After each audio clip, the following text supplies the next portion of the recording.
Maruti Suzuki में आप सभी का स्वागत है। आज हम आपको रोबोटिक एरिया की सेफ्टी के बारे में अवगत कराएंगे। मारुति सुजुकी के प्लांट में काफी ऐसी शॉप्स हैं जहां रोबोट के द्वारा काम किया जाता है, जैसे कि assembly shop, weld shop, paint shop, casting और प्रेस शॉप। रोबोट्स पर काम करना काफी सरल लगता है, परंतु कभी-कभी हमारी लापरवाही तथा जुगाड़ ढूंढने वाला दिमाग हमें परेशानी में डाल देता है। इन परेशानियों से कैसे बचा जा सकता है, आइए देखते हैं।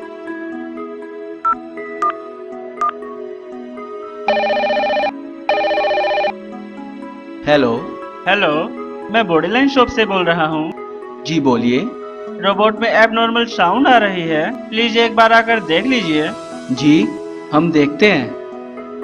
बॉडीलाइन शॉप से कॉल आई थी, रोबोट में एबनॉर्मल साउंड आ रही है, जाकर चेक कर लेते हैं। ठीक है। दुर्घटना होने का इंतजार ना करें, पीपीईज का इस्तेमाल जरूर करें। हा हा हा हा हा हा हा हा हा। तुम ये हेलमेट पहनकर क्या करोगे? अंदर देखो कितनी गर्मी है, तुम्हें पसीने आएंगे, तुम्हारे बाल खराब हो जाएंगे। हेलमेट पहनने के बाद तुम्हें इधर उधर देखने में परेशानी होगी, तुम्हारा दम घुटने लगेगा। चल ना, थोड़ी देर की तो बात है, कुछ नहीं होगा तुम्हें। चल अंदर चलते हैं। रुको रुको, यह क्या कर रहे हो? बिना हेलमेट के कार्यस्थल में जाओगे? जानना चाहोगे कि बिना पीपीईज के कार्यस्थल पर काम करने से क्या हो सकता है?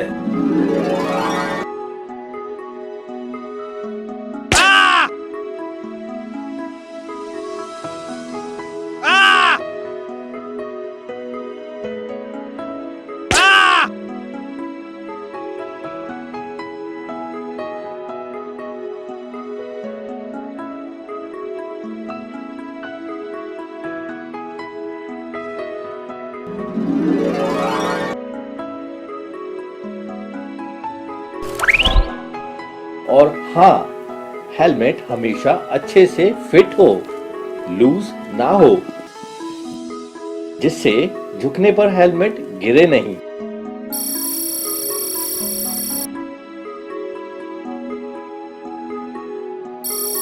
रोबोटिक एरिया में प्रवेश करते समय पीपीईज उपकरण पहनकर ही प्रवेश करें।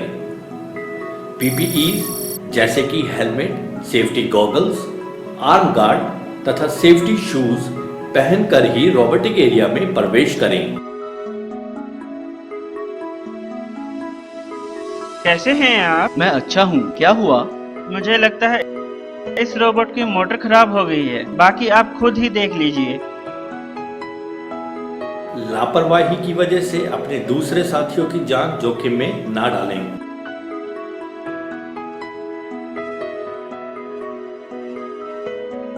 अरे मेरे डरपोक भाई, तू सब कुछ अपने साथ लेकर जाएगा क्या? पहले ही तूने कितना सामान लाद रखा है, तुझे सामान ढोने में मजा आता है क्या?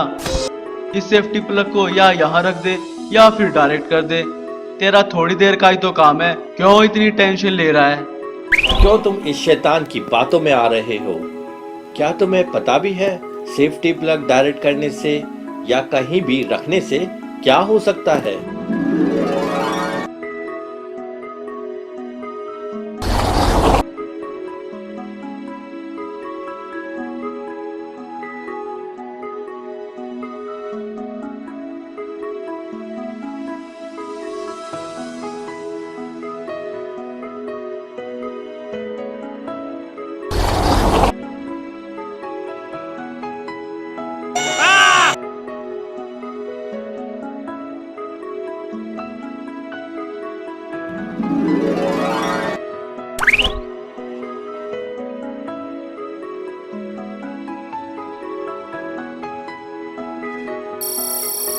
अगर एक से अधिक व्यक्ति को रोबोट एरिया में कार्य करना है तो एक जिम्मेदार व्यक्ति को सुरक्षा की जिम्मेदारी सौंपें। सुरक्षा चिन्ह एवं इशारे कार्य शुरू करने से पहले ही पूर्व निर्धारित करें। यदि दो कर्मचारी कार्य कर रहे हैं तो उन दोनों के बीच में प्रभावी बातचीत होना अनिवार्य है। हम दोनों को इस रोबोट की मेंटेनेंस करनी है, इसलिए सुरक्षा के नियमों को अपनाते हुए हम दोनों में से किसी एक को सुरक्षा की जिम्मेदारी लेनी होगी। ठीक है, मैं सुरक्षा की जिम्मेदारी लेता हूँ। और हाँ, हम दोनों को ध्यान रखना है कि हम कोई भी कार्य एक दूसरे को बताकर ही करें और एक प्रभावी बातचीत का वातावरण बनाए रखें।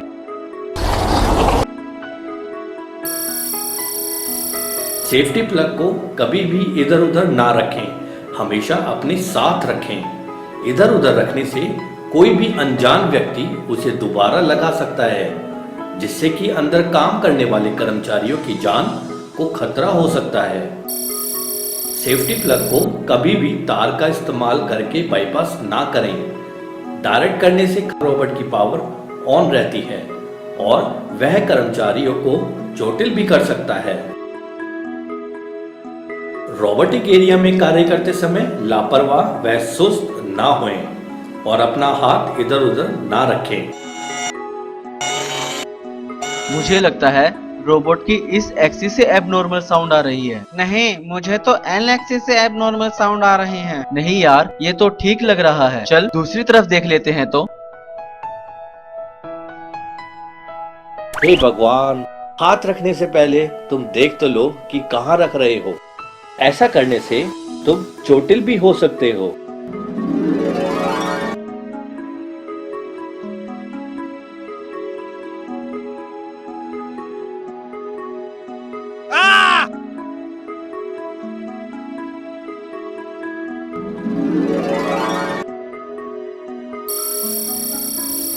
रोबोटिक एरिया में सुरक्षित काम करने के लिए यह बेहद जरूरी है कि आप अपने हाथ और आंखों का तालमेल बनाए रखें। ऐसा करने से चोट लगने की संभावना ना के बराबर हो जाती है। खराबी को दर्शाने के लिए हाथों का इस्तेमाल खतरनाक हो सकता है। देखो, इस टाइमिंग बेल्ट का टीथ फंसा हुआ है। कहाँ है? मुझे तो नहीं दिख रहा। देखो, टाइमिंग बेल्ट खराब हो रखी है। नहीं, मुझे तो कुछ नहीं दिख रहा। देखो, तू भी ना उसे छूकर नहीं बता सकता। यह क्या कर रहा है मेरे भाई? यह शैतान दिमाग मरवाएगा तुम्हें। देखो, इस टाइमिंग बेल्ट का टीथ फंसा हुआ है। कहाँ है? मुझे तो नहीं दिख रहा। देखो, इस टाइमिंग बेल्ट पर।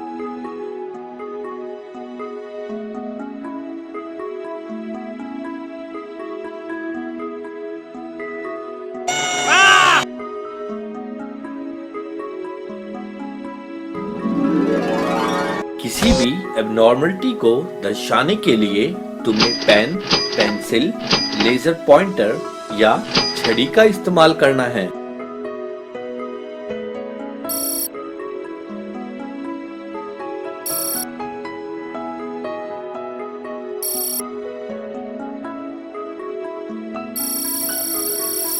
रोबोटिक एरिया में रोबोट कभी भी चल सकता है, इसलिए किसी भी अनियमितता को अपने सहकर्मी को दर्शाने के लिए हमेशा अंकित करने वाले टूल का इस्तेमाल करें।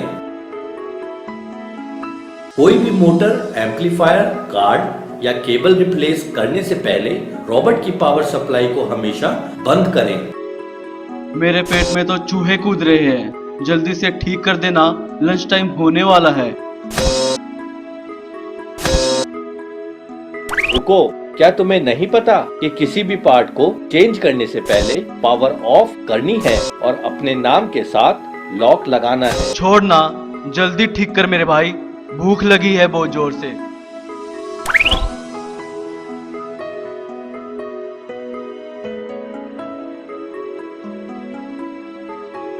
ध्यान रहे, जितने व्यक्ति अंदर काम करने के लिए जा रहे हैं उन सब व्यक्ति को अपना नाम का लॉक लगाना है।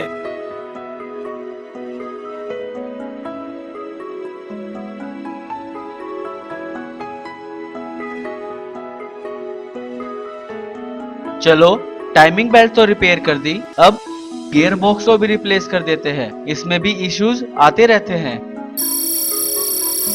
कोई भी मोटर, एम्पलीफायर, कार्ड या केबल रिप्लेस करने से पहले रोबोट की पावर सप्लाई को हमेशा बंद करें तथा उस पर लॉक लगाएं और अपना नाम तथा फोन नंबर अवश्य लिखें, जिससे कि किसी को भी पता चल सके कि कौन व्यक्ति इस पर काम कर रहा है। गियरबॉक्स को रिप्लेस करने से पहले रोबोट आर्म का सपोर्ट अवश्य सुनिश्चित करें। ध्यान रहे, गियरबॉक्स को रिप्लेस करने से पहले रोबोट आर्म को सपोर्ट देना बहुत जरूरी है। अपने साथी को बोल, आर्म को थोड़ी देर पकड़ के सपोर्ट दे देगा। अरे नहीं, ऐसा मत करना। ऐसा करने से तुम्हारे साथी को चोट लग सकती है।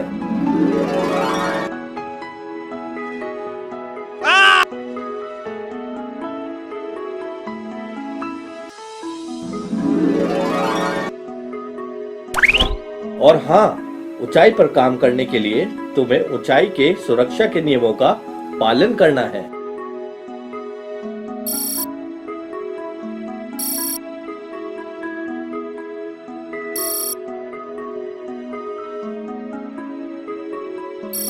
यदि आप ऊंचे प्लेटफॉर्म का इस्तेमाल कर रहे हैं तो ध्यान रहे कि ऊंचे प्लेटफॉर्म की रेलिंग कमर या उससे ऊपर ही हो।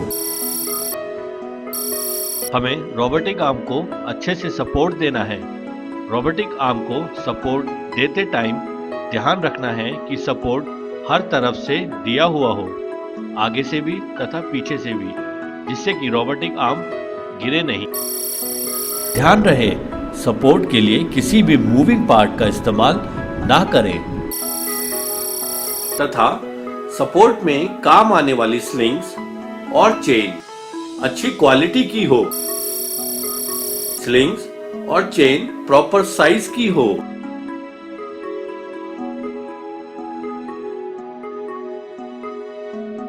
अब गियर बॉक्स रिप्लेस कर दिया, अब रोबोट को पेंडेंट की मदद से चला के देख लेते हैं।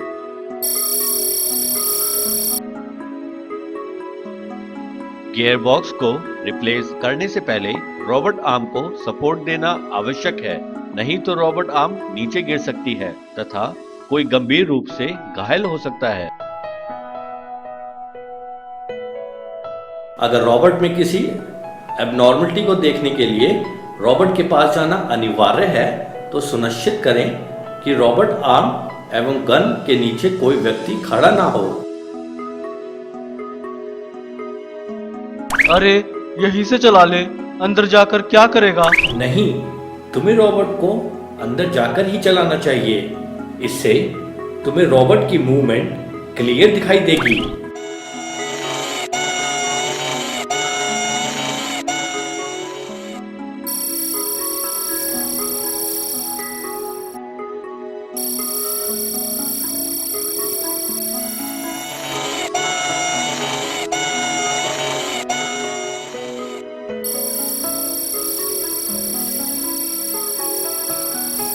रोबोट को पेंडेंट से चेक करते समय फेंस के अंदर रहें, जिससे आपको रोबोट की मूवमेंट अच्छे से दिखाई दे। बाहर निकलने से पहले रोबोटिक एरिया का निरीक्षण अवश्य करें। एक बार अंदर देख तो लो कि कोई व्यक्ति तो नहीं है या तुम्हारा कोई टूल या कोई कपड़ा तो नहीं रह गया। मैंने सब चेक कर लिया है, अंदर कोई नहीं है। तू प्लग लगा दे। फिर भी यह तुम्हारी जिम्मेदारी है, एक बार तुम चेक कर लो।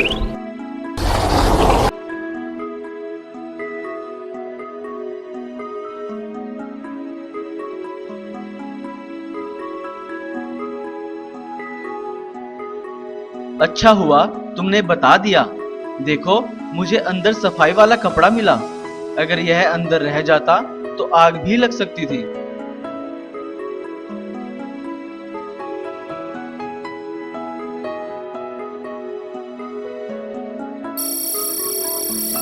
कार्य समाप्त होने पर अधिकृत व्यक्ति यह हमेशा सुनिश्चित करे कि अंदर कार्य कर रहे सभी व्यक्ति बाहर आने के पश्चात ही सेफ्टी प्लग को रिकनेक्ट करें।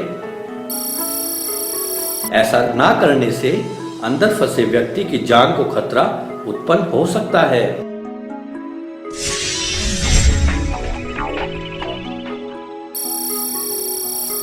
रोबोटिक एरिया में प्रवेश करते समय पीपीईस उपकरण पहनकर ही प्रवेश करें। रोबोटिक एरिया में प्रवेश करने से पहले सेफ्टी प्लग को निकालकर अपनी जेब में रखें। अगर एक से अधिक व्यक्ति को रोबोट एरिया में कार्य करना है तो एक जिम्मेदार व्यक्ति को सुरक्षा की जिम्मेदारी सौंपें। सुरक्षा चिन्ह एवं इशारे कार्य शुरू करने से पहले ही पूर्व निर्धारित करें। कोई भी मोटर, एम्पलीफायर, कार्ड या केबल रिप्लेस करने से पहले रोबोट की पावर सप्लाई को हमेशा बंद करें तथा उस पर लॉक लगाएं और अपना नाम तथा फोन नंबर अवश्य लिखें, जिससे कि किसी को भी पता चल सके कि कौन व्यक्ति इस पर काम कर रहा है। किसी भी अनियमितता को अपने सहकर्मी को दर्शाने के लिए हमेशा अंकित करने वाले टूल का इस्तेमाल करें। रोबोट को टीच मोड में चलाने के लिए टीच पेंडेंट हमेशा अपने साथ अंदर लेके जाएं। रोबोट को टीच मोड में चलाते समय सुरक्षात्मक दूरी बनाए रखें। कार्य समाप्त होने पर अधिकृत व्यक्ति यह हमेशा सुनिश्चित करे कि अंदर कार्य कर रहे सभी व्यक्ति बाहर आने के पश्चात ही सेफ्टी प्लग को रिकनेक्ट करें। ऐसा ना करने से अंदर फंसे व्यक्ति की जान को खतरा उत्पन्न हो सकता है। अभी तक हमने देखा कि कैसे नियमों का पालन करते हुए रोबोटिक क्षेत्र में होने वाली दुर्घटनाओं से बचा जा सकता है और कैसे हम रोबोटिक क्षेत्र को सुरक्षित बनाकर अपनी और अपने सहकर्मियों की जान को सुरक्षा प्रदान कर सकते हैं। आइए अब हम आपको वो दुर्घटनाएं दिखाते हैं जो लापरवाही और नियमों का पालन न करने की वजह से घट चुकी हैं। इस रोबोट के कौन से गियर बॉक्स में इशू है? रोबोट के एल एक्सिस के गियर बॉक्स में इश्यूज आ रहे हैं। ठीक है, इसे रिप्लेस कर देते हैं। और हाँ, सबसे पहले इसकी आर्म को भी सपोर्ट देना है। ठीक है।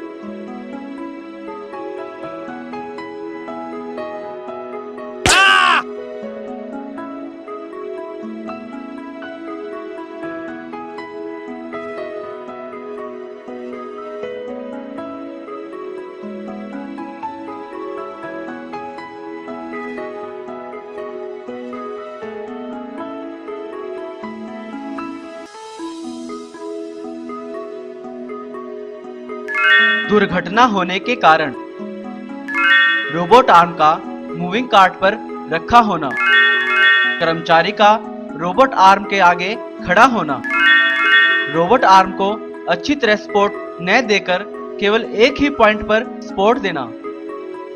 अभी हमने देखा यह दुर्घटना कैसे घटी। अब हम देखेंगे कि नियमों का पालन करते हुए इस दुर्घटना से कैसे बचा जा सकता था। इस रोबोट के कौन से गियर बॉक्स में इशू है? रोबोट के एल एक्सिस के गियर बॉक्स में इश्यूज आ रहे हैं। ठीक है, इसे रिप्लेस कर देते हैं। और हाँ, सबसे पहले इसकी आर्म को भी सपोर्ट देना है। ठीक है। रोबोटिक क्षेत्र में ऊंचाई पर काम करते समय ऊंचाई के सुरक्षा उपकरणों का इस्तेमाल करें।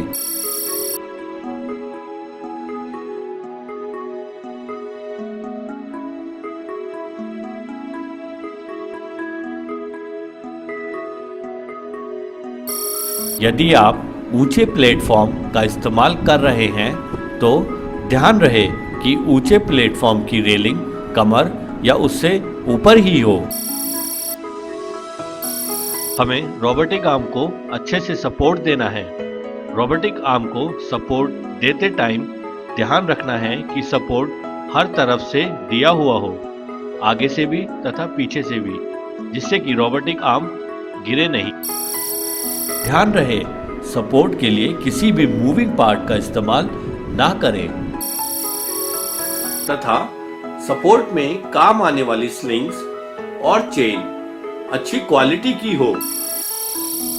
स्लिंग्स और चेन प्रॉपर साइज की हो। एक प्रभावी बातचीत का वातावरण बनाना। थोड़ी और अच्छी तरह करो। बढ़िया। देखो ध्यान से, रोबोट आर्म लूज हो रही है। और हाँ, तुम रोबोट आर्म के नीचे से हट जाओ, नहीं तो यह तुम्हारे ऊपर भी गिर सकती है। रॉबर्ट को ठीक करते समय रॉबर्ट से उचित दूरी बनाए रखें तथा उसके नीचे खड़े होकर कार्य ना करें। आइए अब हम एक और दुर्घटना देखते हैं।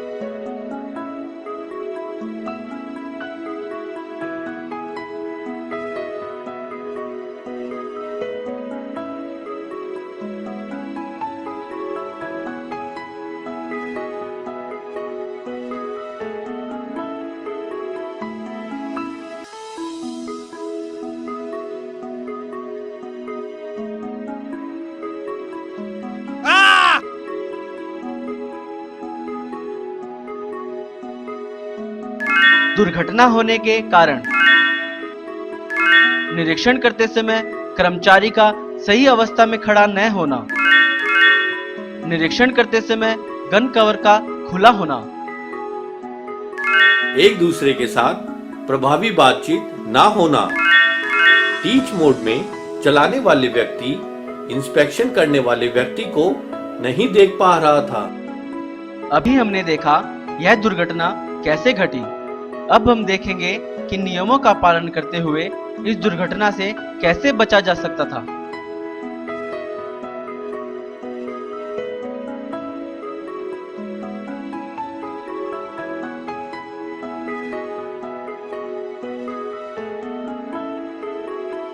यदि खुले हुए कंपोनेंट के साथ ही हमें रोबोट को टीच मोड में चलाना जरूरी है, तो ध्यान रहे रोबोट से उचित दूरी बनाए रखें। रॉबर्ट को टीच मोड में चलाने से पहले रॉबर्ट से खोले गए पार्ट को बंद करके ही रॉबर्ट दोबारा ऑपरेट करें। रॉबर्ट को टीच मोड में चलाने के लिए पेंडेंट को रॉबर्ट फेंस के अंदर से ही ऑपरेट करें। पेंडेंट से ऑपरेट करते समय फेंस एरिया में कम से कम व्यक्ति ही प्रवेश करें तथा रॉबर्ट एक्सिस से उचित दूरी अवश्य बनाए रखें।